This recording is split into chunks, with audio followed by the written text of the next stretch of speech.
As Breast Cancer Awareness Month winds to a close, there is a major area of concern that involves women, and this is an area called hereditary cancer that we don't hear a lot about. Yeah, in some cases, women who are battling breast cancer or ovarian cancer might discover that their disease is due to a specific gene. So with us today to talk about hereditary breast and ovarian cancer is certified genetic counselor Mary Freivogel with Invision Sally Jobe. So thank you, Mary, for coming in. We appreciate it. Thank you for having me. Start off with the basics for us. Remind us what a genetic counselor is exactly and how that might assist women.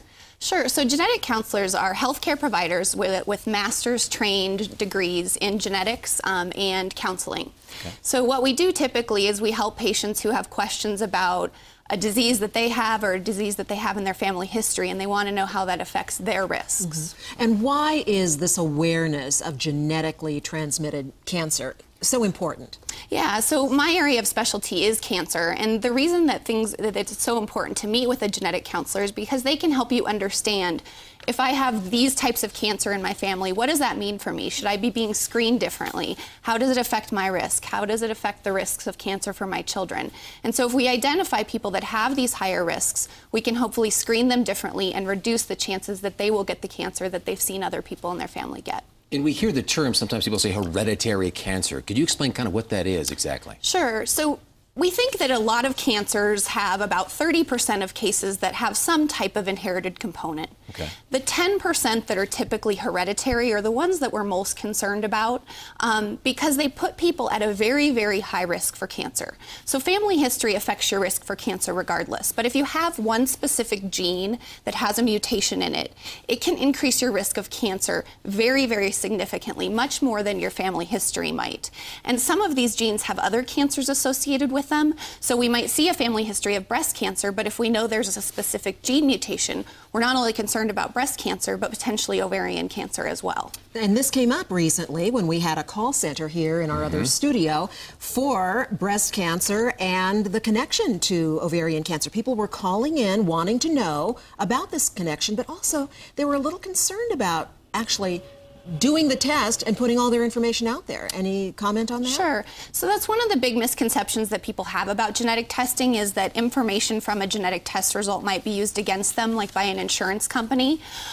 That's what we call genetic discrimination, and it's actually against federal and state laws. So people are very safe when it comes to going to see a genetic counselor or getting a genetic test. It is against the law for those things to ever be used against them in any way. Okay. I don't imagine everybody needs to run out and try to get one of these tests. What should we determine to know whether we should be the ones getting them? Sure, certainly. So we don't want to test everyone for this. This BRCA gene, BRCA1, BRCA2, these are the two genes that we commonly talk about associated with breast and ovarian cancer. We typically look for things in the family history, or we look for a diagnosis in a patient of breast cancer at a young age, so age 50 or younger. 2 or more people in the family with breast cancer.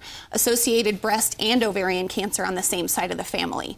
The other category of people that are a little different are individuals who have Ashkenazi Jewish background, which basically means Jewish from Central or Eastern Europe.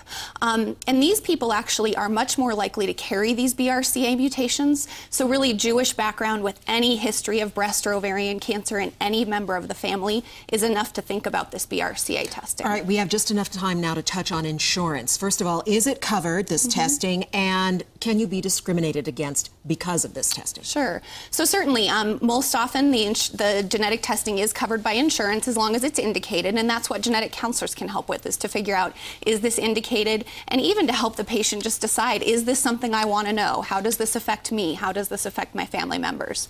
And then, like I mentioned earlier, you know, it is against the law for genetic information to be used against you, so patients are really very safe having this testing and having it sent through an insurance company for coverage. Shouldn't let that deter them from doing it. Exactly. Okay. Well, Mary, good information. Yeah. Thank you. Very good. Thanks, Mary. We appreciate your being here. Thank you Again, for having Mary me. Freivogel is a certified genetic counselor with Invision Sally Jobe. We'll have more information for you on genetic counseling and the BRCA gene on the denverchannel.com. Click on that red button.